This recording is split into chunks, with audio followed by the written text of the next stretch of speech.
Let's begin by offering our respects to the founder Acharya of ISKCON, His Divine Grace, A.C. Bhaktivedanta Swami Srila Prabhupada.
Srila Prabhupada ki Jai. Jai.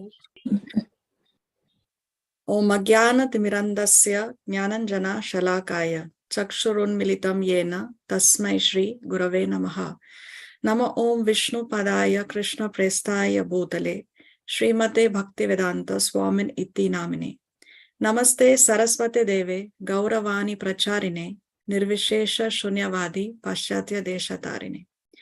He Krishna Karuna Sindhu Dina Bandhu Jagatpate Gopesha Gopika Kanta Radha Kanta Namostate Tapta Kanchana Gaurangi Radhe Vrindavaneshwari Vrishabhanu Sute Devi Pranamami Hari Priye Vanchakalpa Taruvyascha Kripa Sindhu Vyaevacha Patitanam Pavanebhyo Vaishnavebhyo Namo Namaha. Jai Shri Krishna Chaitanya Prabhu Nityananda Shri Advaita Gadadhar Shrivasadi Gaura Bhakta Vrinda. Hare Krishna, Krishna Krishna, Hare Hare, Hare Rama, Rama Rama, Hare Hare. Please repeat after me. Om Namo Bhagavate Vasudevaya. Om Namo Bhagavate Vasudevaya. Om Namo Bhagavate Vasudevaya. Om Namo Bhagavate Vasudevaya. Om Namo Bhagavate Vasudevaya. Om Namo Bhagavate Vasudevaya.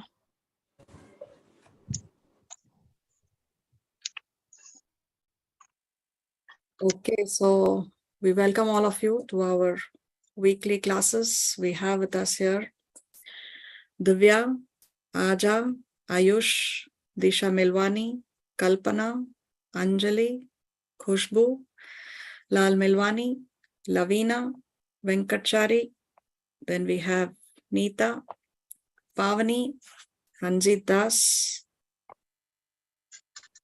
Ritu Lalwani, Saket, Upasna, Usha, Varsha, Venkatesh, and Deepa. Thank you very much for joining. Do we have any questions from the previous class?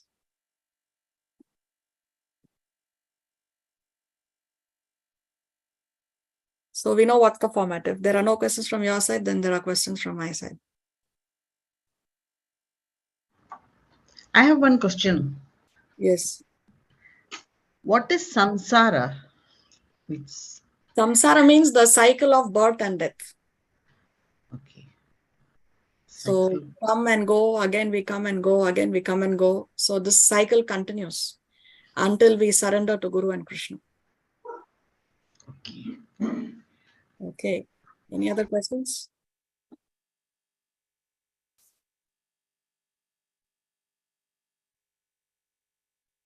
Can I ask something? Yes. Can Bhagavad Gita be described in one word? Can Bhagavad Gita be described in one word? See, that depends on the angle of vision, how one sees it. You can summarize the entire Bhagavad Gita in one word by saying, because Krishna summarizes in 18.66, no, that one verse Krishna says, Sarva dharmam parityaja, ma mekam sharanam vraja, aham tvam sarva papebhyo, moksha shyami ma sucha. So in that one verse, Krishna surrenders, and what he says is, abandon all varieties of religion.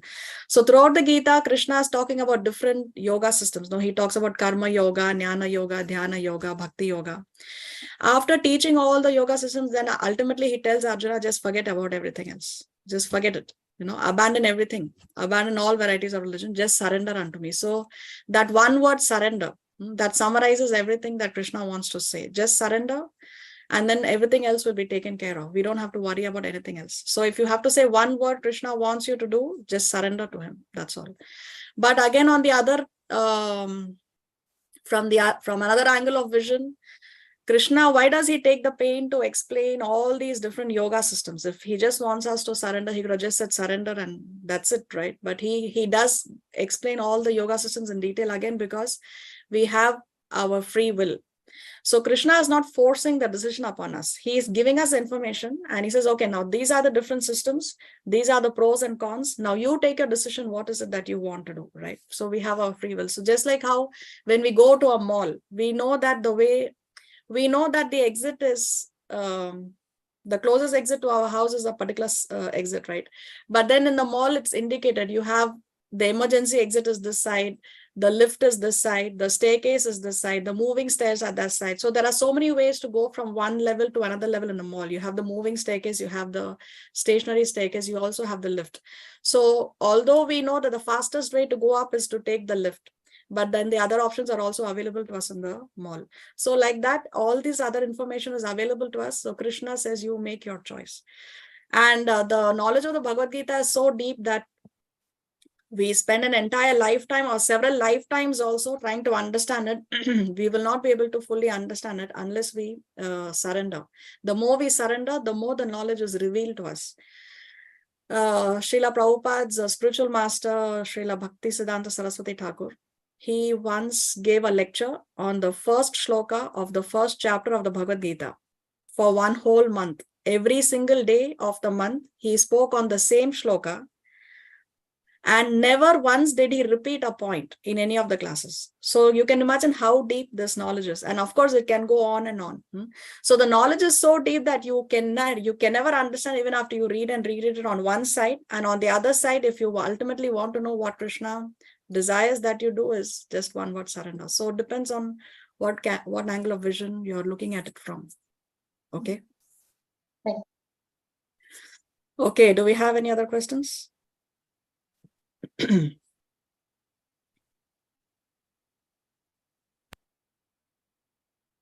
Okay, so what about the recording of the previous class? Is it okay?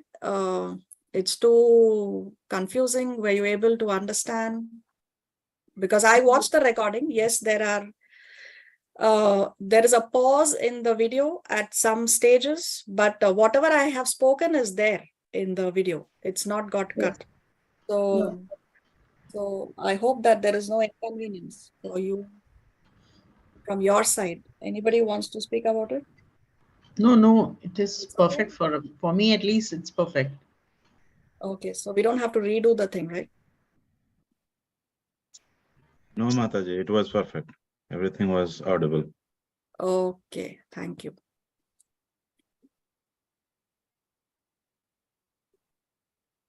So today we have to start from 42 onwards. Who can read today? I can do it. Was that Deepa? Yeah. Okay, thank you, Deepa. Okay, let's hear the verses. 42 and 43 is clubbed together.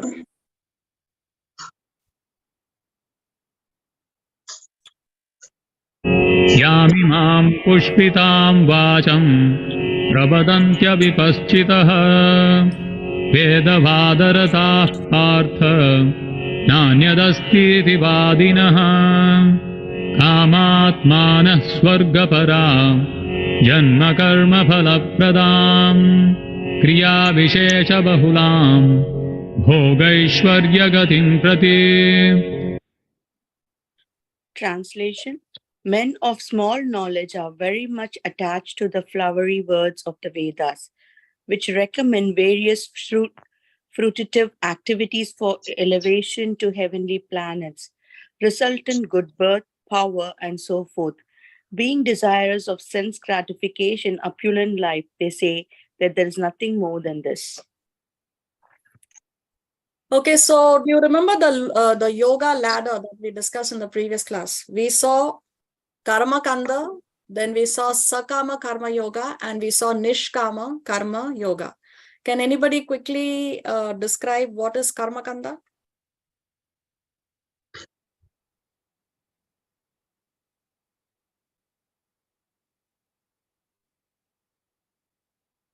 Karma Kanda is the ultimate goal you keep the heavenly planets. When you do something and Yes. And you accept something in return. Exactly. Yes. Very nice.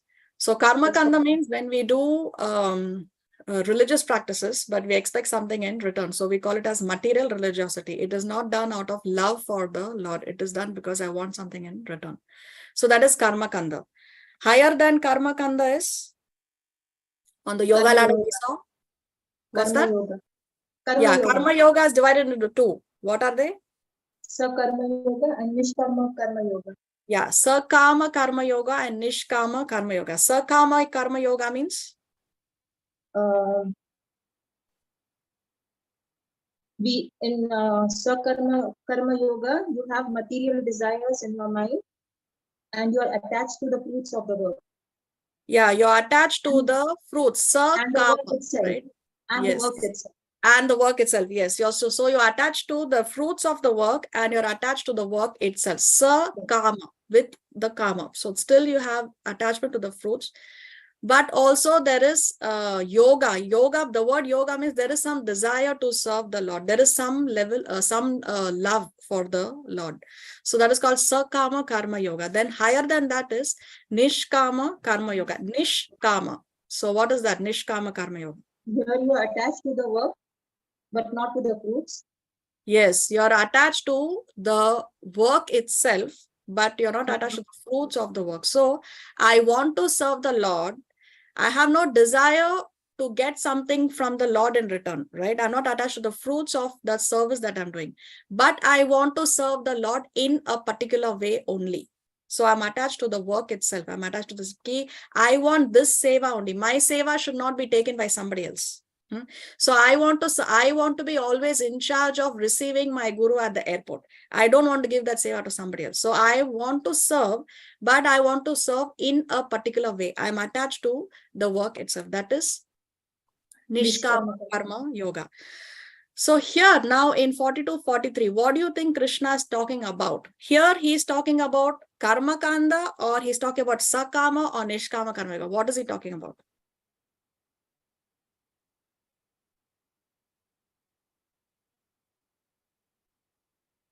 Talking about both. Okay, anybody else wants to try?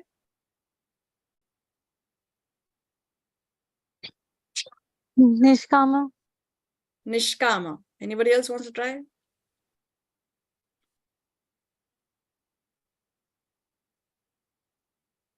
See, the key word here is elevation to heavenly planets. So what is he talking about? Karma Kanda. Karma Kanda, yes, because in Karma Kanda, one is desiring to go to the heavenly planets. Okay, anyway, so here 42-43, Krishna is talking about at the Karma Kanda level. What is he saying? Men of small knowledge are very much attached to the flowery words of the Vedas. Pushpitam Vacham. Vacham means words. Pushpitam Vacham. So he's talking about the flowery words of the Vedas. Now, why is he saying flowery words? Flowery words means what? Words that are very, very attractive. So why is he talking about flowery words of the Vedas? And he's telling that men of small knowledge are attached to the flowery words. So we have to understand that Vedas have a certain progression. Okay, the Vedas immediately don't talk about pure devotional service. Pure devotional service is the goal, yes, but the Vedas immediately don't talk about pure devotional service. Initially they talk about karma kanda, then they will talk about jnana, right? Jnana kanda, that section is called, and finally the Vedas talk about devotional service or upasana kanda. So it's divided into 3 sections: karma kanda, jnana kanda, and upasana. So initially they talk about, okay, you do these religious practices and you will get this in return, right? You do extraordinary punya, you can go to heaven, you can enjoy for a long period in the heavenly planets. Then the Vedas talk about jnana, the knowledge that you are not the body, you are spirit, soul, you are an eternal servant of the Lord. You are eternally a part and parcel of the Lord. That is jnana, it's giving you the knowledge. Now, because you have the knowledge that you are a part and parcel of the Lord, so therefore you realize that you are eternally serving the Lord and you will not be happy unless you go back home, back to Godhead. So therefore, then the Vedas touch upon, finally conclude upon pure devotional service. So there is a certain progression in the Vedas. They start from karma kanda and end at pure devotional service. So what happens is men of poor knowledge, they just get stuck in the karma kanda section because it's very, very attractive. No, we can enjoy in heaven and for unlimited periods of time. In some groups, it is advertised that especially when suicide bombers are trained, so they are told that you do this, you do this, and then you can enjoy in Jannat with 72 virgins, like that. So the whole concept is to enjoy in Jannat or Swarga, like that. So that is called as a flowery words of the Vedas, very, very attractive. So Krishna is saying that a person who has poor fund of knowledge, because he does not have the full knowledge of the Vedas, he has only seen the initial section of Vedas which talk about karma kanda, but he has not progressed to the jnana section and to the upasana section of the Vedas, which conclude on pure devotional service. So Krishna is saying men of small knowledge are attracted to the flowery words of the Vedas. What are these flowery words of the Vedas? The initial section of the Vedas. What do they recommend? Fruitive activities. Fruitive activities means you do an activity and expect this fruit in return, or you will get this in return. For what? For elevation to heavenly planets, to be able to go to heaven. Resultant good birth, power, so forth. So what is it that they get over there? Janma, karma, phala, pradhan. The phala that they get is good janma and good activities. So power, good birth and power, etc. But why this is men of small knowledge is because they don't realize that even in heaven, although it is for an extraordinary long period of time, ultimately it is going to come to an end, and ultimately we have to again come back. As soon as the money runs out, no matter how nice, posh 5-star hotel you're staying in, once the money runs out, you will be asked to leave the hotel. You cannot continue to stay there if you cannot pay anymore. So once your punya karmas, that credit runs out, you have to again come back again. Being desirous of sense gratification and opulent life. So being desirous of bhoga and aishwarya. Bhoga means sense gratification, and aishwarya, opulent life. They say that there is nothing more than this. So their knowledge stops at the karma kandalal. They think that there is nothing more. There is no greater destination than swarga. There is no greater destination than jannat. Okay, like that. So Krishna here is talking about the karma kanda level, and he's saying that these people who are stuck at that level of only bhoga and aishwarya, they are men of poor knowledge, small knowledge. See, there is this very nice verse in the Chaitanya Charitamrita. This is a quotation actually. Lord Shiva is speaking to Goddess Durga. And what is he saying here? Aradhanam sarvesham. So the greatest kind of aradhana, the greatest worship is what? Vishnur aradhanam param. Of all the aradhana, of all the kinds of worship, the param, the greatest worship is Vishnu aradhanam, is the worship of Lord Vishnu. But again, Lord Shiva is saying, Tasmat Parataram Devi, but my dear Devi, above the worship of Lord Vishnu is the rendering of service to the Vaishnavas. So the worship of the Vaishnavas is even greater than the worship of Lord Vishnu. Who is saying this? Lord Shiva is saying this. See the translation. My dear Devi, although the Vedas recommend worship of demigods, the worship of Lord Vishnu is topmost. However, above the worship of Lord Vishnu is the rendering of service to Vaishnavas who are related to Lord Vishnu. Then in the purport, Srila Prabhupada explains that the Vedas are divided into 3 sections, Karma Kanda, Jnana Kanda, and Upasana Kanda. These are activities related to fruitive work, that is Karma Kanda, empiric philosophical speculation, that is Jnana Kanda, and worship, Upasana Kanda. There are recommendations in the Vedas for the worship of various demigods as well as Lord Vishnu. Now, where is this recommendation of the demigods? In which section? It is there in the Karma Kanda section, because there are different devatas for different necessities. And it's recommended in the Vedas in the Karma Kanda section that, okay, if, for example, if you want a beautiful wife, you have to worship Lord Shiva. If you want a good husband, you have to worship Goddess Durga.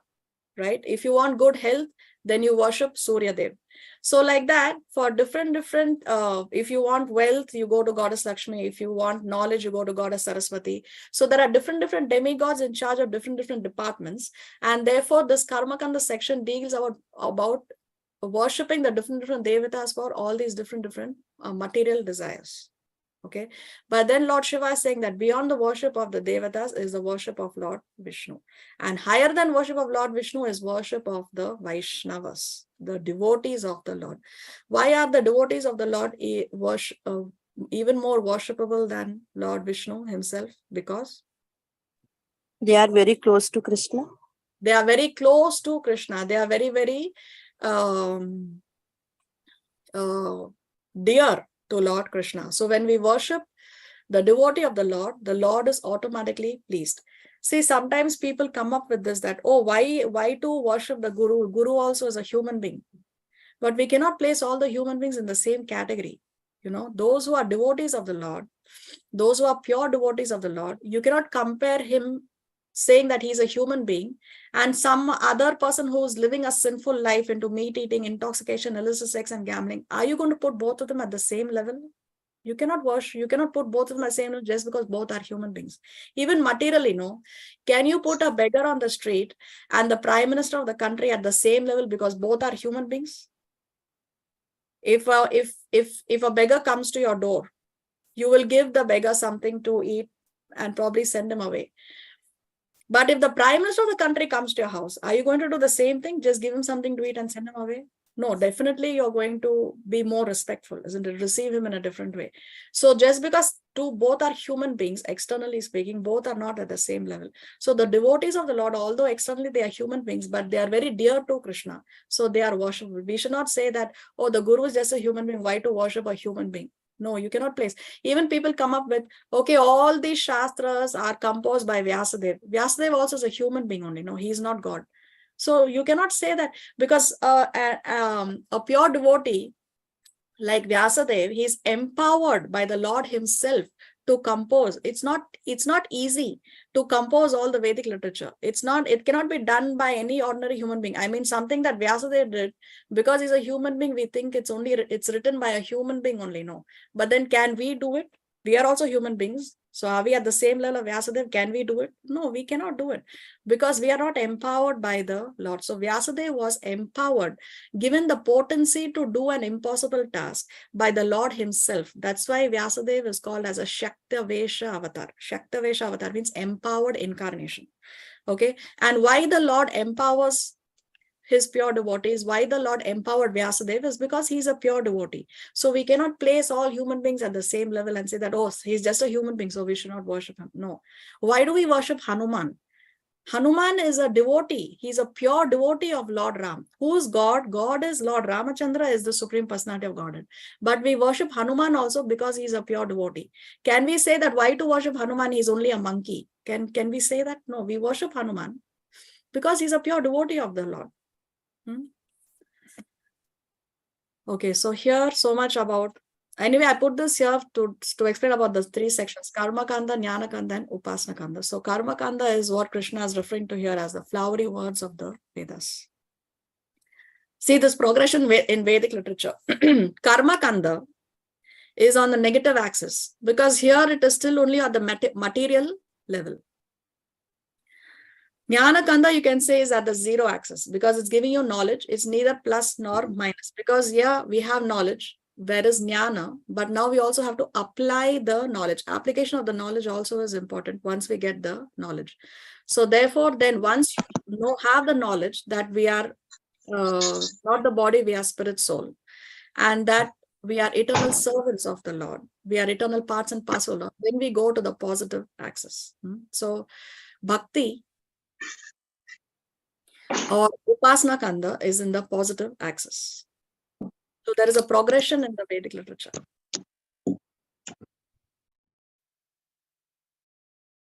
See, some fruits and flowers look very attractive and delicious. So that's why Krishna is saying, no, don't be attracted to the flowery words of the Vedas. Men of small knowledge are attracted to the flowery words of the Vedas. So some fruits and flowers look very attractive and delicious, but may be poisonous and deadly. For example, this flower is so attractive, so beautiful, but very, very poisonous. So we should not see with the eyes, but we have to see with intelligence. Seeing with the eyes, we say, no, seeing is believing. I will only believe if I can see it. Seeing is believing, but that is more for only the animals. For the animals, seeing is believing. Human beings, we have to see with intelligence. Bhagavad Gita warns that those who mistake heaven to be life's ultimate destination cheat themselves of life's supreme satisfaction. So if you think that heaven is the ultimate destination, then we are cheating ourselves of the supreme satisfaction. The supreme satisfaction we get only when we go to the spiritual world where we have come from. So this, we have already seen, all this is still only the material world. See, Swarga is not even the highest planetary system within the material realm. Highest planetary system is Satya Loka, where Lord Brahma resides, or Brahma Loka. Then you have Tapo Loka, Jana Loka, Mahar Loka, and then we have Swarga Loka. So it is 1, 2, 3, 4, 5th. It is the 5th amongst the 14 planetary systems. And even beyond that, there is the, even beyond Brahma Loka is where we have the spiritual realm. This is here we see. This is Goloka. This is Vaikuntha, and all this is beyond the 14 planetary systems. Let's go to 44. Bhogaishvarya prasaktanam tayapahruta chetasam vyavasayatmika buddhihi samadhau na vidhiyate. In the translation, in the minds of those who are too attached to sense enjoyment and material opulence, and who are bewildered by such things, the resolute determination for devotional service to the Supreme Lord does not take place. So if you're too attached to two things, what are they? Bhoga and Aishwarya. If you're too attached to Bhoga and Aishwarya, sense enjoyment and material opulence, then what happens? The resolute determination, we saw in the previous class, Vyavasayatmika Buddhi, we saw this term even in the previous class, one-minded resolute determination, that will not take place for a person who's too attached to Bhoga and Aishwarya. And see, this is the word Krishna is using here, Apaharta Chetasam. Chetasam means the chit, consciousness or the mind. And he's saying Apaharta. What does the word Apaharan mean? Kidnapping. Kidnapping, yes. So what is being kidnapped here?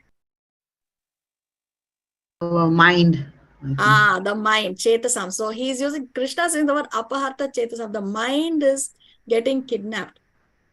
See, for example, let's see this.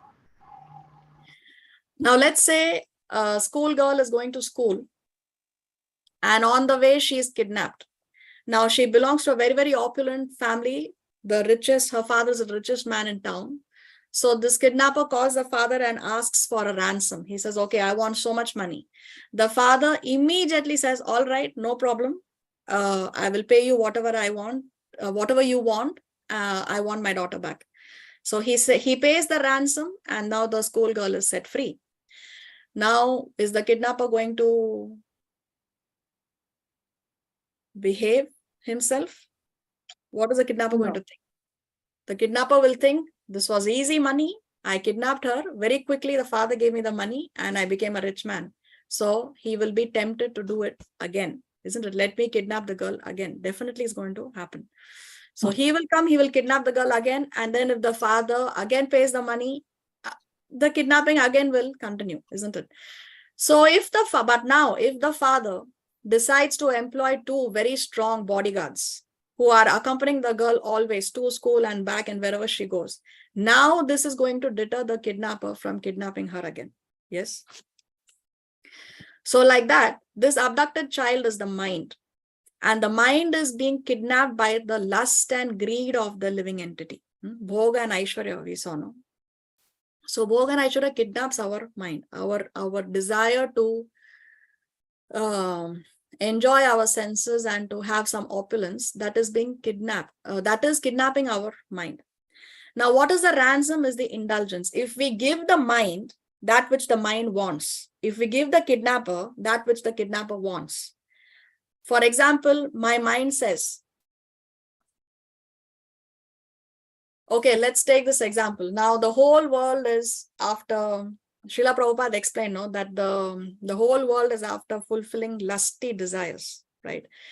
Now, what a person is looking for enjoyment. One thinks that indulging in lust will give me the highest pleasure. It's the highest pleasure that one can experience is what one thinks, isn't it? And one wants. So when one indulges in the act, then one is satisfied? No, he wants it more and more and more. He wants to continue to enjoy more and more and more. Then he thinks that, oh, this is great. So he wants it more. Is he going to be satisfied that, okay, yes, I wanted it, my mind wanted it, I indulged in the act, now now no more. No, he wants it again and again. And then he also tries to do different things, right? Maybe change the partners or change the way the activity is done, or change the place, book a 5-star hotel, go to another location, go on a holiday, go on a hill station. So many things a person tries to indulge, but then still that satisfaction is not there. It happens again and again and again and again and again. That desire is there. So as long as we give the mind what the mind wants, then it means that we are allowing our mind to be kidnapped by the desires of lust and greed. So don't indulge in that activity in which the mind wants you to do, because the mind will always tell us that which we should not do. The mind's duty is to misguide you, take you to do that which is not correct. So don't indulge, don't give the mind that which the mind wants you to do.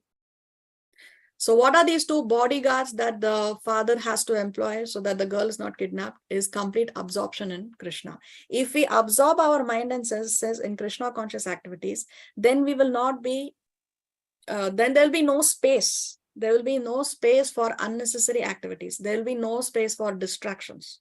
That's why Krishna says, no, vyavasayatmika buddhi, one-minded focus. Just be focused. Just absorb yourself in activities of the Lord. So there is no space for Maya. There is no time, there is no space, there is no inclination for Maya. Okay, that's why I say Krishna is using the word apaharta chetasam. So materialism makes us spoiled children. If the child asks us for something and we continue to give the child every single thing that the child wants, then the child grows up to become a spoiled child. No, we tell, no, we should not give the children everything that the child wants. No, we should know when to draw the line. So materialism makes us spoiled children. We want this, we want that, we want better houses, we want better clothes, we want better apartments, we want better cars, we want to wear flashy clothes, right? But all this only makes us spoiled children, because the more we give the mind everything that the mind wants, the more we are spoiling ourselves. So don't hold on to the things that hold you back. If somebody is tied up with the ropes and then the person is clinging on to the ropes, you think that the person is crazy. Why is he clinging on to the ropes? Because the ropes are binding him. An intelligent person is one who's going to free himself from the ropes. So this attachment, bhoga and aishwarya are like ropes that are binding us here in this material world. And if we cling on to bhoga and aishwarya, if we cling on to that lust and greed, if we cling on to material attachments, it's like clinging on to the very rope that is binding us. So intelligence is to break free from the rope, break free from bhoga and aishwarya, break free from lust and greed, so that we can proceed to the spiritual world. The mind on autopilot leads us to destruction, not destination. Now, in an airplane, there is something called as an autopilot mode. Now, the pilots are there, and when the plane is cruising, the pilot will choose to put the plane on autopilot mode. So it's just going on its own, right? The plane is proceeding on its own. Now, as long as there is no turbulence, it can continue on autopilot mode. But the minute there is some turbulence in the airplane, immediately the pilot has to personally take charge of the plane, isn't it? So our mind is also like that. There are some things that the mind does on autopilot mode, which is like our everyday activities. Okay, we get up, we brush our teeth, we take bath, we perform our japa, we do our devotional activities, we send our children to school, so all these things that we are doing on an everyday basis as a routine, that time we put the mind on an autopilot mode. Yes, but the minute there is some turbulence, the minute we see that there is some temptation that has come in, something that is not correct, then we should not let the mind be on that autopilot mode. Then we don't allow the mind to do whatever it wants to do. Then we have to immediately take personal charge of the mind. We have to control the mind. Srila Bhaktisiddhanta Saraswati Thakur said that every day in the morning when we get up, we have to beat the mind 100 times with the shoes. And again at night, before sleeping, we have to beat the mind 100 times with a broom, he said. Because the mind is like that. We have to always beat, we have to keep it under control. See, when elephants are trapped by the poachers, what do these elephants do? What do the poachers do? These poachers, they have a trained female elephant. So this trained female elephant of the poachers, she leads the male elephant, right? The female elephant starts to walk and the male elephant is getting carried away by the temptation of the female elephant, and the male elephant starts walking behind that female elephant, and she leads him into a ditch. So they have this ditch, and the ditch is covered by some grass. This female elephant leads the male elephant to walk through that section where the ditch is there, and the male elephant is carried away, is lured by that female elephant, and he falls into the ditch and he's trapped, because that male elephant was attached to enjoying with that female elephant, right? The mind was attracted to that female elephant.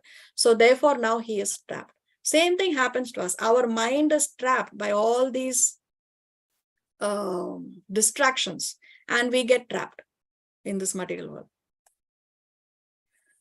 Even moths, these moths, they are attracted to a light, certain light. They rush to the light, but then they are burnt. They lose their life in that fire. So the same holds good for all living entities. The birds, how are the birds trapped? You just throw some grains, the birds come, and then the net is thrown on top of the birds, and the birds are trapped.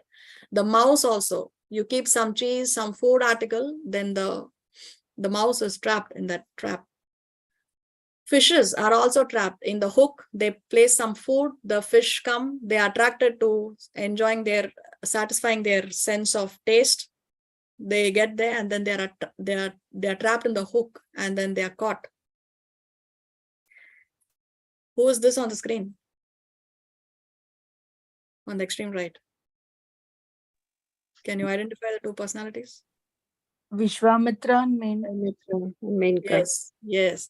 So Vishwamitra was attracted by what of Menaka initially? What was it that broke his meditation? The sound of his anklets, her anklets. Yeah, exactly. Just the sound of her anklet, because his eyes were closed and Vishwamitra was so close to attaining perfection. Just the sound of her anklets broke his meditation. Just by hearing. He didn't see her initially. Just by hearing, just that was enough to get him trapped. Can I ask a question? Yes. Why do we have to do all these testing? Like if someone has an intention, then why do we have to go through? Sometimes you will face some situation where, you know, it obstruct you to do the, to attain the like Vishwamitra in this example. Why God gave that? His intention is to become. He was not able to reach the goal because of this, right? So why we had to go through that experience? Because sometimes we lack the sincerity and determination. If we are very sincere, like Haridas Thakur, He had that, right? But just because of, if Menaka wasn't there, he wouldn't have distracted. Why did Menaka came there first of all? Why it's not good to do that, right? So if a person has a good intention and if you obstruct them, that is also not good, right? Yeah, see, the same situation was with Haridas Thakur. We discussed Haridas Thakur in the previous class. Remember, the prostitute came and she said she wants to enjoy with him. And he actually saw her because she was not even dressed appropriately. Vishwamitra had his eyes closed. Haridas Thakur actually saw her in person, yes. But Haridas Thakur was determined and he was sincere and he did not fall a prey to that temptation. See how determined one is, how sincere one is. It's very hard for somebody else to say. Only that person knows and the Paramatma knows, because the Paramatma is right there in the heart of the person. You cannot cheat the Paramatma. So how determined you are, how sincere you are, that the Lord knows already. He's there in the core of your heart. Who knows better? Right? So if Vishwamitra was really determined, really sincere, then he would have passed the test. Somewhere it was lacking. This is why he fell a prey. It's very hard for us to externally say that, no, he was. But if he was, then he would have passed the test, right? If you study well in an exam, you will definitely do well in the exam. He wasn't he wasn't that keen, like perfectly. Yeah, I understand. Somewhere, some point, something was definitely lacking, which is that's the reason why he didn't pass the test. Unlike Haridas Thakur. Okay. Ma'am, I want to ask a question. Yeah. So the reason behind all this is attachment. Yes, attachment, definitely. As long as we have material attachment, we are going to remain here. Okay. Thank you.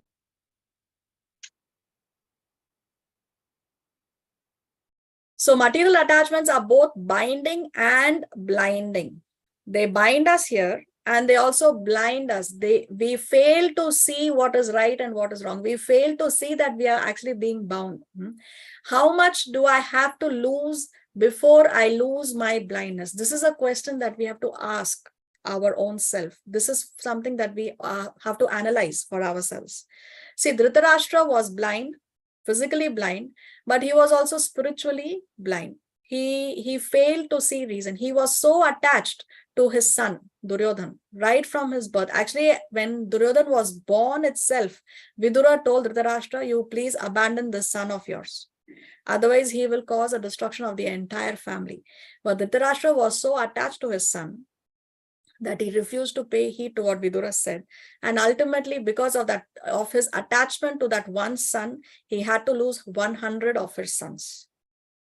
So material attachments are both binding and blinding. How much do I have to lose before I lose my blindness? Now, Dhritarashtra, ultimately, yes, he did lose his blindness. Now, post the war, all his sons died. Yudhishthir is crowned the king, and Dhritarashtra lived in the palace with Yudhishthir until Vidura has returned. See, Vidura left Hastinapur before the war itself because he was insulted by Duryodhan. When he was insulted, Vidura decided to leave the place. He left the place and then he went and he received knowledge from his spiritual master. And then he meets several sages and then he comes back. Vidura again comes back to Hastinapur when Yudhishthira is crowned king. And the reason why Vidura returns is so because he wants to preach to his brother Dhritarashtra. He wants to make him see that you are blind both spiritually and materially. You need to wake up. He went there to give him a wake-up call.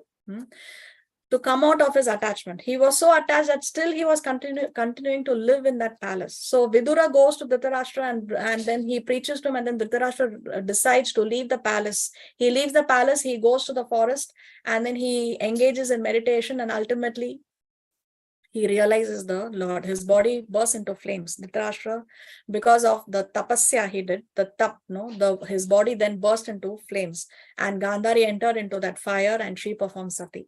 So ultimately, yes, Dhritarashtra did lose his blindness, but he lost a lot before he lost his blindness. He lost his family, he lost his kingdom. He did so many incorrect things. He insulted so many people. So even Draupadi was disrobed. So he lost a lot before he lost his blindness. But how much are we going to lose before we lose our blindness? How many more lifetimes are we going to give to Maya? How many more times we are going to be in the cycle of birth and death before we lose our blindness and realize God? This is something that we have to think about. Let's go to the next verse.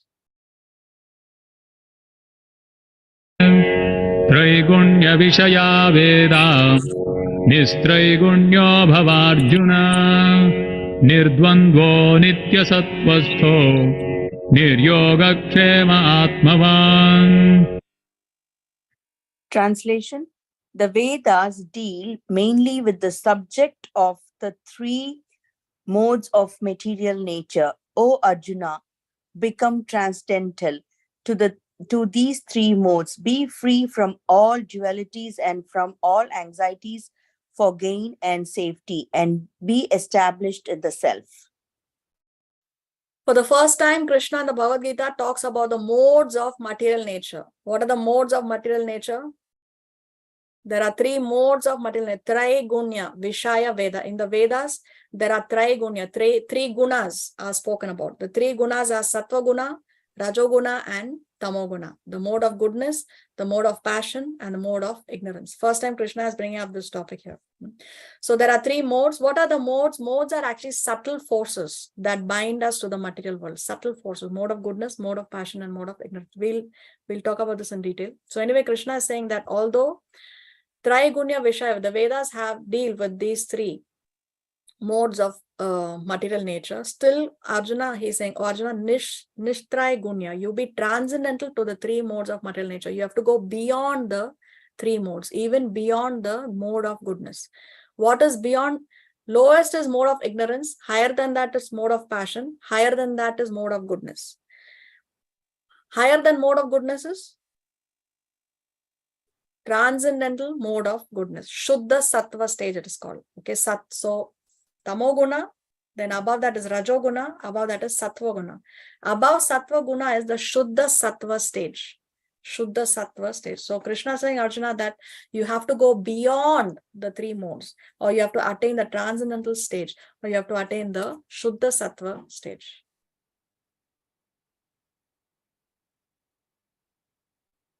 See, Sattva Guna, goodness, virtue, peace, serenity, and calm. So Sattva Guna places us in the best position to go to the spiritual world. It places us in the best position. Lower than that is Rajoguna. That, say, white. This is white because it talks about peace, serenity, calm, goodness. Everything is good mode of goodness. So there are foods in the mode of goodness. There is charity in the mode of goodness. Different times of the day are in the different modes. Like that, there are different things in the three modes, which Krishna talks about in detail later, in the later chapters. Then Rajoguna, red, it's got to do with obsession, overactive, lot of energy, lot of turbulence, anger. So people who are very, very passionate, they are in the mode of passion or Rajoguna. Then we have Tamoguna, black. It has got to do with laziness, ignorance, sleep. These people love to sleep a lot. Depressed, repressed, very neglectful. That is black color. So mode of ignorance. This is the lowest mode. When one is in the mode of ignorance, one is is most far from attaining perfection. Mode of passion is a little more better, but mode of goodness, you are on the perfect launch pad or the perfect platform to transcend the modes. Let's take this with an example. Now, let's say the goal is to travel to India. If a person is in the mode of goodness, he will purchase his ticket, he will pack his bags, he will reach the airport, he will pass the security checks, and he reaches the boarding gate on time. This is the person in the mode of goodness. So she is perfectly situated to reach her destination. But if somebody is in the mode of passion, this person is aware that my destination is to go to India. I have a ticket. The flight is taking off in such an hour, but he's so busy enjoying in the discotheque that he does not reach the airport on time. He doesn't pack his bags. He doesn't reach the airport on time. So of course he's going to miss his flight. Mode of passion. But he's aware that what is the goal? My goal is to go to India. A person who's in the mode of ignorance, he is not even aware of the goal, that the goal is to go to India. Actually, the goal is to go back home, back to Godhead. So a person who's in the mode of ignorance, he is not even aware that I have to travel, I have to go. So he's busy sleeping, mode of ignorance. Now, out of these three, the person who's least probable to reach the destination is the person who's in the mode of ignorance, because he's not even aware of the goal.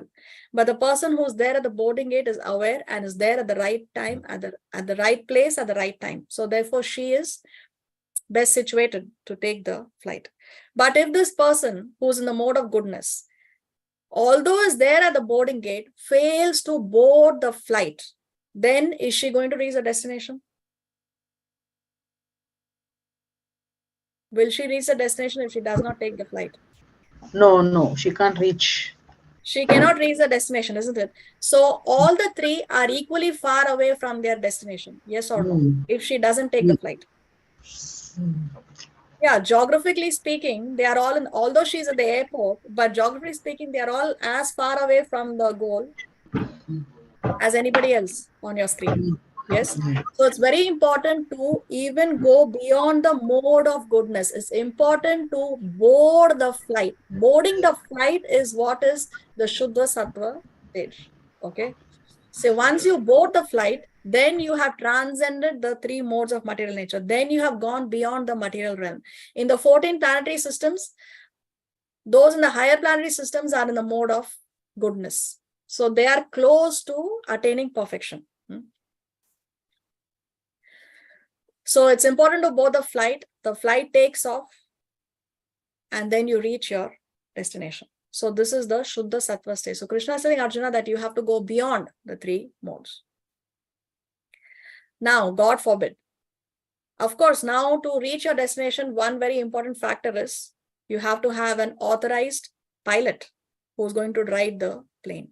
If the pilot is the authorized pilot, then you will reach your destination. So this pilot is none other than the spiritual master. The spiritual master is the driver of the plane who's going to take us to our destination. So we start our classes with a prayer when we play Prabhupada's PowerPoint. That is the first paragraph of this song called Guru Ashtakam. Now this Guru Ashtakam has 8 verses. The 8th verse says, Yasya prasadat Bhagawad prasado, Yasya prasadat nagati kutopi, which means by the mercy of the spiritual master, one receives the benediction of Krishna. Without the grace of the spiritual master, one cannot make any advancement. So one should not think that, okay, I will read the Shastras, I will chant my 16 rounds, I can go back to Godhead. No, you need the grace of the Guru. You need the mercy of the Guru. By the mercy of the Guru, you get Krishna. By the mercy of Krishna, you get Guru. So this Guru is the one who's going to ride that plane. Without the pilot, although we are situated in the plane, are we going to reach our destination? No. Now let's say, God forbid, The pilot is not the authorized pilot. He has a fake license.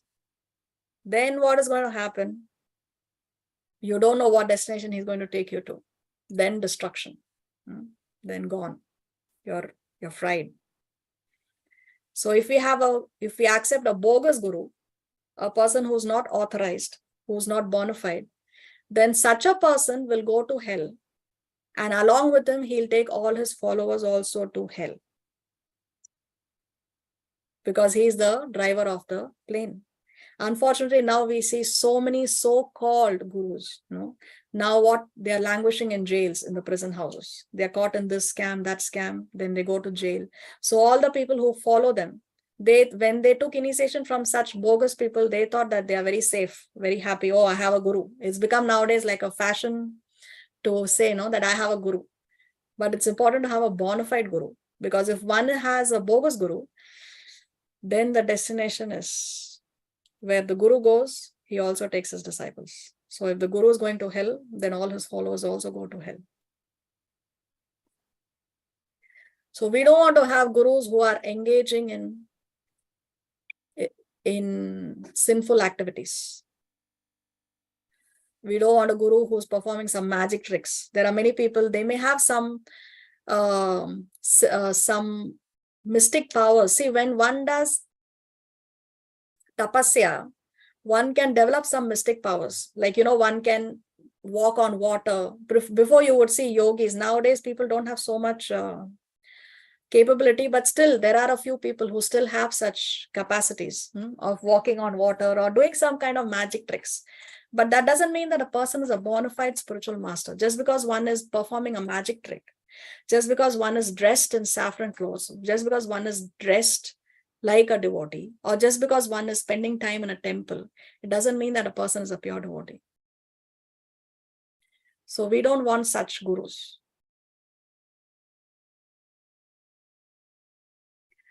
(46)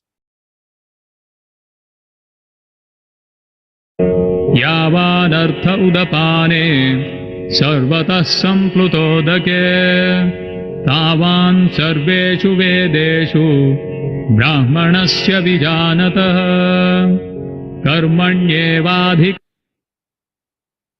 Translation: all purposes served by a small well can at once be served by a great reservoir of water.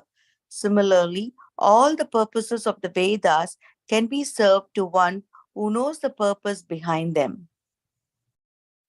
So here Krishna, he is going to conclude the contrast between Karma Kanda and Bhakti Yoga.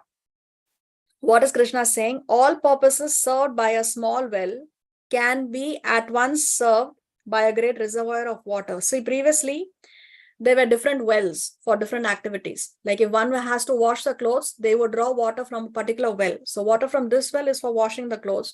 Water from that well is for taking a bath. Water from this well is to be used for your bathroom facilities, like that. So different wells were used for different purposes. But if you're by the side of a river, then that river water can be used for taking a bath also. It can be used for washing clothes also, because it's flowing water. So what Krishna is saying, that all the purposes served by a small well can be immediately served by a great reservoir of water. So in the same way, all the purposes of the Vedas can be served to one who knows the purpose behind the Vedas. So what is we discussed how the Vedas have a progression, right? From Karma Kanda to Jnana Kanda to Upasana Kanda. So what is the purpose of the Vedas? Ultimately, the Vedas want to take you to the point of pure devotional service. So if you can understand the purpose behind the Vedas, then everything else is automatically taken care of. You don't have to go through Karma Kanda in order to reach the level of Upasana Kanda. Immediately, if you engage in devotional service, then by default, everything else is taken care of. All your needs and necessities of, for example, if somebody has a desire to have a bigger house, but his desire to have a bigger house can be devotional when the desire to have a bigger house is so that he can use the house to have bigger gatherings where he can have Krishna Katha. where he can invite more and more people, and he can preach, let's say, give classes on a large scale in a bigger house. So the same desire to have a bigger house can be bhakti yoga if that desire is because he wants to use that house in the service of the Lord. Okay, so there is no need for one to pray separately to fulfill my desire of getting that bigger house. If one has a desire, one dovetails the desires in Krishna consciousness, then everything else is automatically taken care of, is what Krishna is saying with this analogy. So if you know the purpose behind the Vedas, then if you know the goal of the Vedas, then everything else, all the other purposes are automatically served by default. You don't have to separately endeavor for it.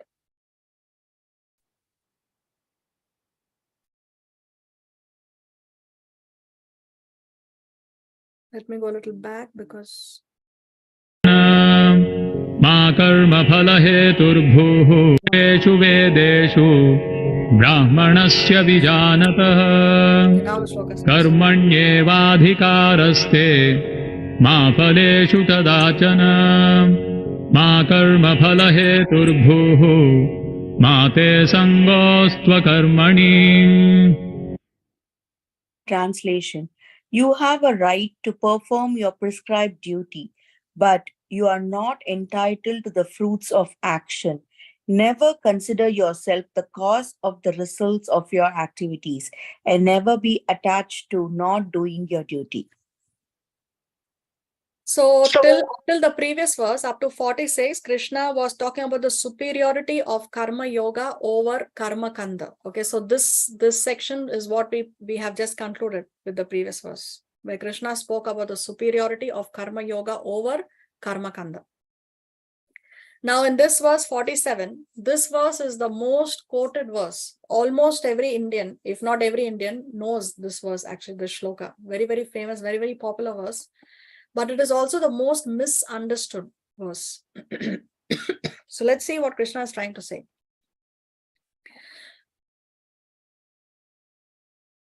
Here in first line, Krishna is saying that you have the right to do your duty. You have the right to do your karma. You have to do your prescribed duties. But you do not have the right to the phal. You don't have the right to the fruits of your action. You have the right to do your duty, but you have no right over the fruit of your work. Ma phaleshu kadachana. You do not have the right to the fruits at any time. Then what is he saying? In the third line, Krishna is saying that you don't think that you are the producer of the fruits. Karma phala hetu. Don't think that the fruit or the result that you are getting is because of your work. Is it clear? You have the rights to your work. You don't have the rights to the fruits. And don't think that the fruit you're getting is a result of your work. Now in the last line, he's using the word akarmani. Akarmani means he's saying, now just because you have no right to the fruit and you are not the one who's controlling the fruits, that doesn't mean that you think, okay, then better I don't do any work only. Akarmani. Don't do any work. So better I don't do my prescribed duties. Which means the mentality of most Indians is that jo naseeb mein hoga, wo milega. Why to work for it? Everything, I have no control over the fruits. Everything is destined. Everything is already written. Everything is there. What I will get only what is in my destiny. So why to do any work? It will come on its own. So the misconception here is that we should not think that, okay, because I have no control over the fruits, so therefore I will not do my duties, akarmi. I will not do my prescribed, I will not do my work only. Whatever jo naseeb mein hoga, whatever is in my destiny, that I will get. This we should not, this is a misinterpretation of this verse. Krishna is saying that never be attached to not doing your duty. Never be attached to not doing your duty. Don't be attached to akarmani. You still have to do your duty. You still have to do your work. So how to understand this? See, phala is a combination of three things. Karma plus daiva plus kala. The result is a combination of three things. Karma means work. The work we do. 2 is Daiva, the divine intervention. Daiva means divine intervention. The Lord has to sanction it. And 3, there is a time factor. For us to get a result, all these 3 things have to be there. If one is missing, then we will not get the fruit. Even if we do our work, but it is not sanctioned by the Lord, we will not get the fruit. On the other side, if it is there in our destiny, the Lord is sanctioning it, but we do not do our duty, we will not get the fruit. We have to work, plus the Lord has to sanction it. And also there is a time factor. A certain period of time is involved before we can get the fruit. For example, if the goal of a couple is to have a child, what is the karma? The couple have to unite, isn't it? Now, after the couple unites, the Lord has to sanction, right? The soul has to enter the womb of the mother. If the soul is absent, there is no pregnancy. There are so many couples, they are medically fit. There is no explanation as to why they are not able to have a child. Doctors say unexplained infertility, unexplained. Why? Because the Lord is not sanctioning it. Now, the couple unite, the Lord also sanctions, but now there is a time. There is a 9-month gestation period. The couple have to wait for 9 months before they can have the child in the hand. So, Phala is equal to karma plus Daiva plus Kala. Another example, if a farmer wants to reap a nice harvest, karma is what? He has to plow the field, he has to sow the seed, he has to water the seed, water the plants, take good care, right? That is karma. Now, Daiva, it has to rain at the right quantity in the right time. Too much rain will destroy the crops. No rain also will destroy the crop. So it has to rain at the right time, the right quantity. That is Daiva. That is the Lord's sanction. And 3, of course, Kala. There is a time period from the sowing of the seed to the harvesting of the crop. There is a time period that has involved. So we have to remember that the fruit is a combination of these 3 things. One should not think that I will not do work because what is in my destiny only I will get anyway. No, because we need karma also.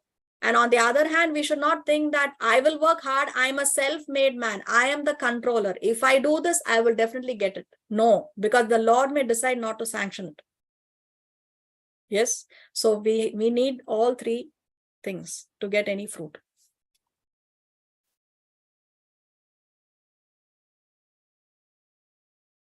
So performance matters. See, karma is important. Performance matters, but performance is not all that matters. There are other factors. Daiva and Kala also is involved. Performance matters, but performance is not all that matters. We are the makers of our destiny, but we are not the masters of our destiny. We can make our destiny. How do we make our destiny? By the moment-to-moment choices we make, right? Because our destiny is what? Is that which we are doing. We get the results of our karmic actions, no? It's our destiny is the reaction to our past actions. That is our destiny. If somebody is born blind, it's because of his past actions. So we can make our destiny, but we are not the masters of our destiny, because the Lord can override the rules of the game for his devotee. If something is not in my destiny, the Lord can still give it to me. And if something is there in my destiny, the Lord can still decide to not give it to me. Why? Because he is worried about my spiritual well-being. For a devotee, this happens for a devotee. Because when we surrender to Krishna, now we are no longer under the rules and regulations of karma. Now we are directly under Krishna's shelter. So if there is something, let's say it's in my destiny to live very, very opulently, or it's in my destiny to receive a huge sum of money. But Krishna knows that if I get this huge sum of money, I will be distracted from my goal. So it's not good for my spiritual well-being. So Krishna may decide not to give it to me because it's not good for my spiritual well-being, that distraction. On the other hand, maybe my destiny is to live in complete poverty, to live in a 1-bedroom apartment only all my life. That is my destiny. But because I have the desire to have a big program and invite people and preach to people, so I need that space, then Krishna may override my destiny and give me a bigger space, although it's not my destiny, because he wants to fulfill my sincere desire, for example. Okay. So we are the makers of our destiny, but we are not the masters. The master of the destiny is the Lord.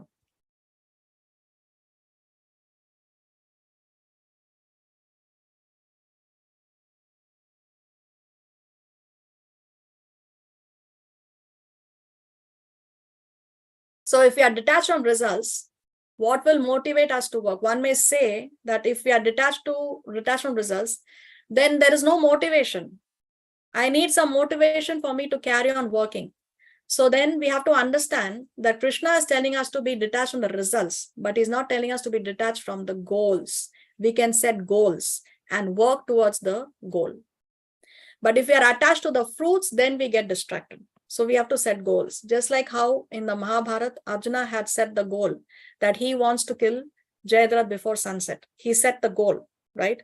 But he was not getting distracted that, oh, time is running out. Now I have to kill him. Now I have to kill him. Now I have to do. Then will this happen? Will this not happen? If he was worried in his mind whether it will happen, whether this will not happen, then he's getting distracted. But he just set the goal and he went on fighting because he wants to reach the goal. So we can set goals to motivate us, but we should not be attached to the results. So, question: what should be Arjuna's goal in that battlefield? Just fight. That's the goal. No, Arjuna's goal was to fight because he wants to please Krishna. That's all. Okay.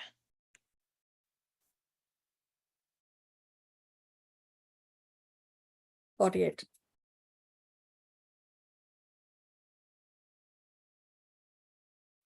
योगस्थः कुरु कर्माणि सङ्गं त्यक्त्वा धनञ्जय सिद्ध्यसिद्ध्योः समो भूत्वा समत्वं योग उच्यते.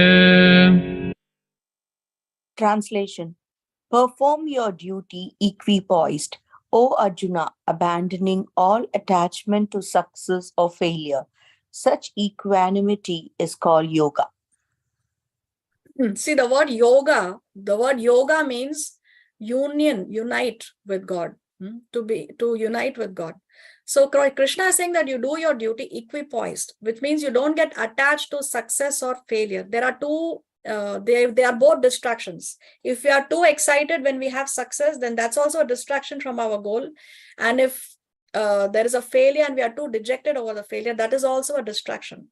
So don't get distracted. You just do your duty without getting distracted by success or failure. Just proceed towards your goal. For example, if you're driving to your work, and if you're getting distracted by what is happening on the left side of the road, what is happening on the right side of the road, oh, there is an accident here, let me stop and see what happened here. Or two people are fighting here, let me stop and see what's going on here. Oh, an actor is acting there, there is a shooting going on, let me stop and look at that actor. So if you're going to get distracted by what is happening on the left and right side of the road, then we will not reach the goal. Or even if we reach the goal, we will reach the goal late.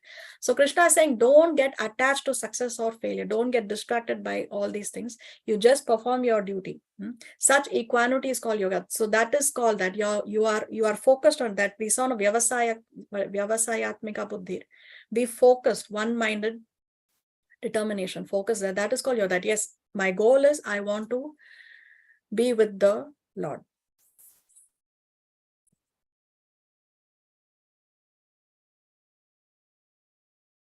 दूरेण ह्यवरं कर्म बुद्धियोगात् धनञ्जय बुद्धौ शरणमन्विच्छ कृपणाः फलहेतवः.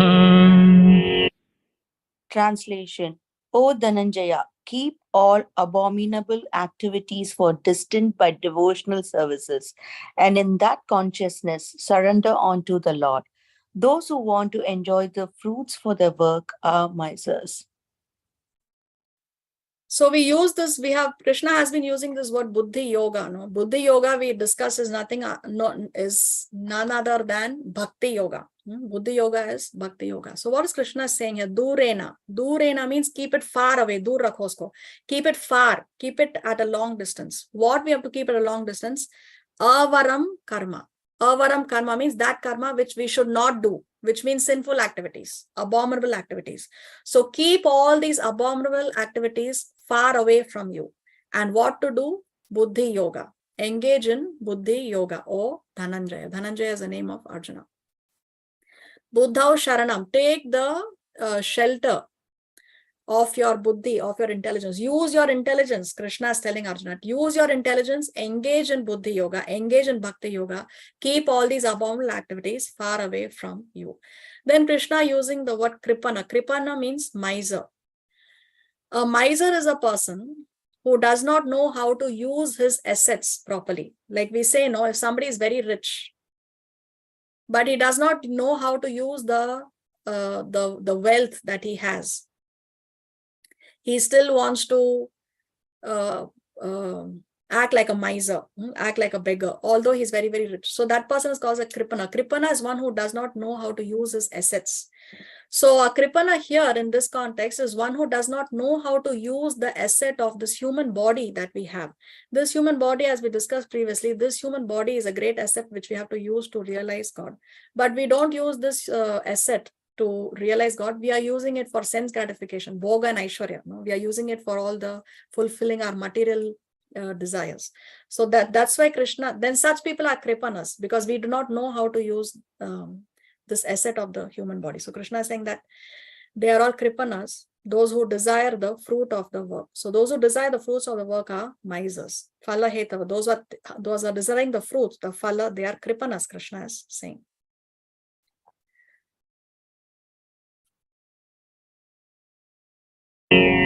बुद्धियुक्तो जहातीह उभे सुकृत दुष्कृते तस्माद् योगाय युज्यस्व योगः कर्मसु कौशलम्.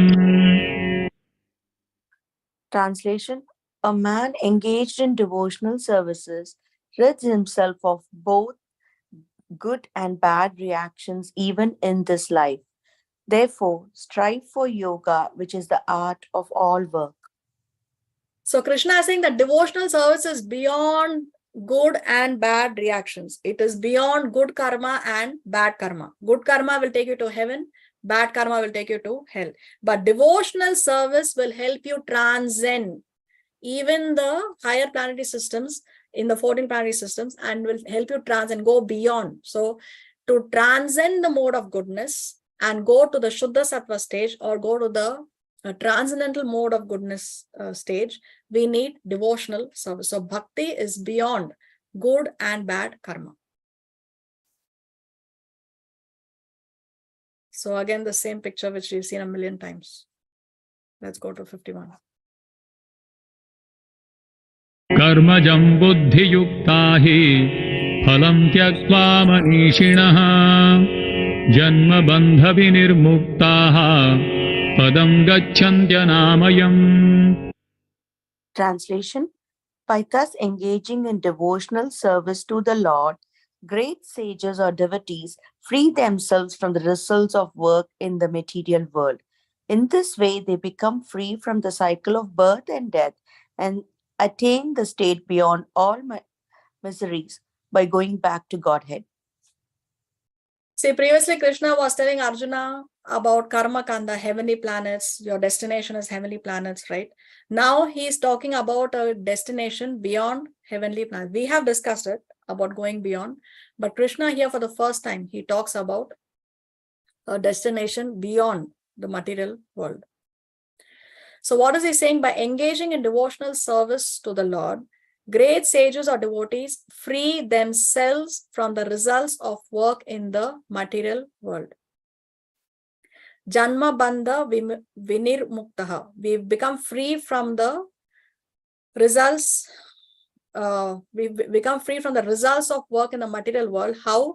By engaging in devotional service. Karma jam buddhi yukta means we do the karma, we do the work, but with buddhi, with intelligence. We dovetail our work in Krishna consciousness. We do the same work, but in Krishna consciousness. For example, we eat, but now we eat only prasad. We sleep, but we sleep with the mentality that I have to take care of my body so that I can use the body in the service of the Lord. We mate, we have children, but with the mentality that I will raise the children in such a way that my children will not be born again. This should be the last birth. So I will make my children devotees. So like that, we do the same activities of eating, sleeping, mating, defending. but now with buddhi, now with intelligence, by dovetailing our activities in Krishna consciousness.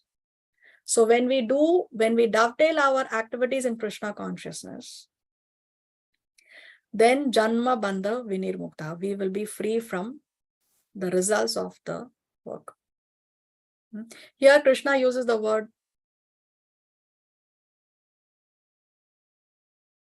Manishina, the great sages or devotees. See, Man means mind. And the great devotees, great sages are one who have conquered the mind. So that's why Krishna is using the word Manishinaha. So then what happens? When we are free from the results of the work, we can attain the stage beyond all miseries. Padam Gachanti Anamayam. We go to the place where there is no misery. Anamaya means a place where there is no misery. And the only place where there is no misery is the spiritual world. The word Vaikuntha. Kuntha means anxiety. Vaikuntha means no anxiety. So Vaikuntha is a place where there is no anxiety. Anybody here can say that there is no anxiety in your life?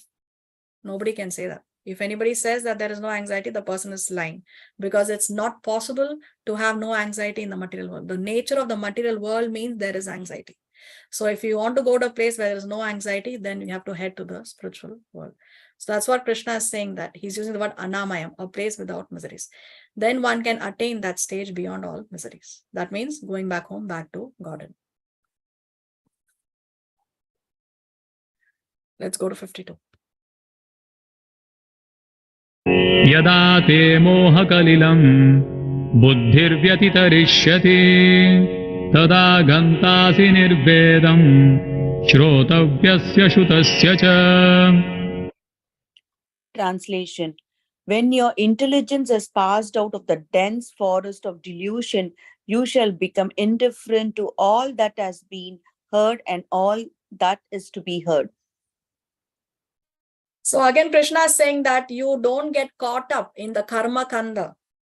Don't get caught up in the initial stages of the Vedas, the flowery words of the Vedas. You have to go past that. So when your intelligence has passed out of the dense forest of delusion, you shall become indifferent to all that has been heard and all that is to be heard. So once you cross that karma kanda stage, once you cross that illusory stage, then you will so Krishna is saying that don't get carried away. You have to go beyond it. Okay, just as how we see, sometimes we may see advertisements, and we are tempted by the advertisements to buy a particular product, thinking that, oh, this product is wonderful, very nice. So we get carried away by those tempting words in the advertisement or the visuals in the ads, right? So Krishna is saying that don't get carried away by what the Vedas are saying in the initial section. Don't get carried away by the false propaganda of the Vedas initially, of the karma kanda state. Go beyond it and attain the perfection stage of upasana kanda. So don't get carried away by the false propaganda of the Vedas, in short. 53. श्रुति विप्रतिपन्नाते यदा स्थास्यति निश्चला समाधावचला बुद्धिः तदा योगमवाप्स्यसि. Translation. When your mind is no longer disturbed by the flowery words of the Vedas, and when it remains fixed in the trance of self-realization, then you will have attained the divine consciousness.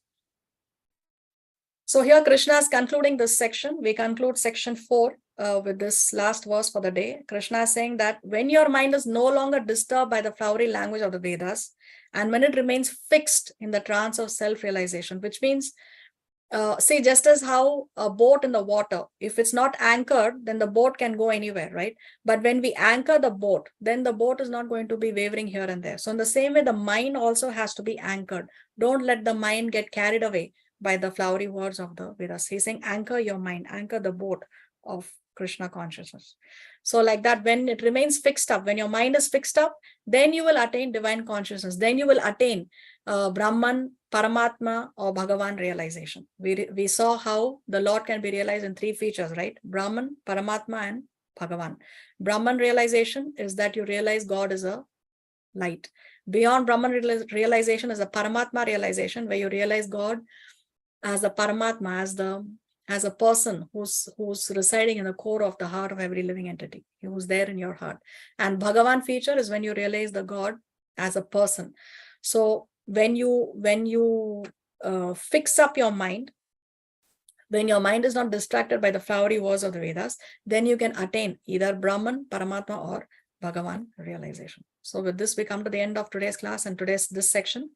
In the next section, Krishna starts to describe the qualities of a Sthita Pragya. So with this, we will see in the next class, if Krishna so sanctions. Srila Prabhupada ki jai, Srimad Bhagavad Gita ki jai.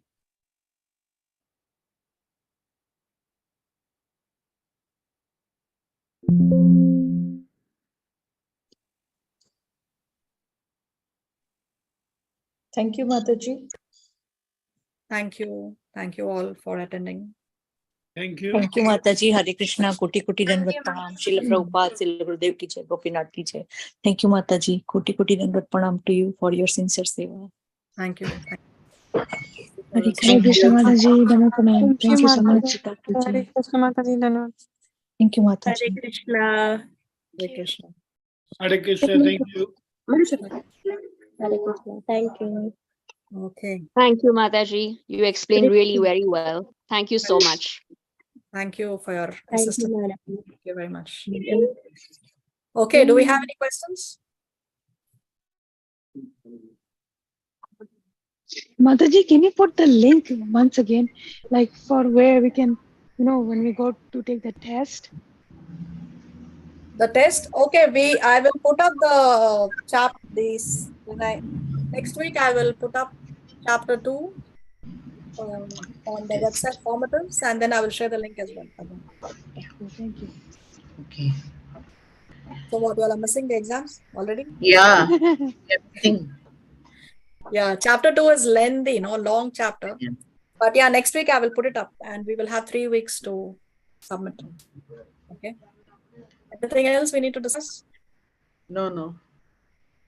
Okay, all right then. Have a nice weekend and a nice week in Krishna consciousness. See you all next Saturday if Krishna so sanctions. Till then, have a nice Thank you. Pancha Kalpataru Vyascha Kripa Sindhu Vecha Patitana Pavanebhyo Vaishnavebhyo Namo Namaha. Srila Prabhupada ki jai, Srimad Jai. Bhagavad Gita ki jai. Jai. Jai Mataji ki jai. Thank Oh. you. Hare Krishna, Dhamma Pranam, Shri. Thank you. Hare Krishna. Hare Hare Krishna. Krishna.